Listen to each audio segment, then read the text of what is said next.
kunci dengan rumah keluasan 825 kaki persegi. Rumah ni kecil, compact, tapi yang paling penting selesa. Dekat sini kita nak terangkan satu benda. Sekejap. Okey, rumah ni dah dirasmikan oleh bonyet dulu. Tapi jangan risau, cat ni pompe ni boleh hilang, boleh lap je. Nanti kita akan lap dan bersihkan semula. Jom kita masuk kat dalam. Jom saya bawakan anda ke dalam rumah pula. Yang pertama, ini adalah ruang tamu yang berkeluasan 17x11. Okey, memang sesuai untuk satu family dan juga rakan-rakan untuk datang. So, sebelah ini boleh letak L-shape, sofa dan juga TV kabinet sebelah ni. Okey, memang ada 4 soket kita dah letak awal-awal di sini. So, kita pergi ke belah dapur pula.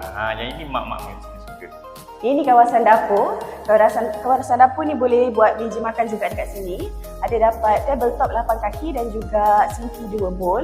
Sangat luas dan selesa. Jom kita pergi ke bilik master room.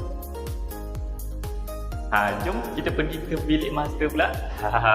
Bilik master ni memang cukup luas untuk kita letakkan untuk katil saiz queen dekat sini dan juga untuk setiap bilik yang klien sediakan memang kita bagi kipas 15 dan memang akan ada satu bilik air. Kecuali ada klien nak request untuk letak apa-apa aksesoris yang lain, boleh buat juga.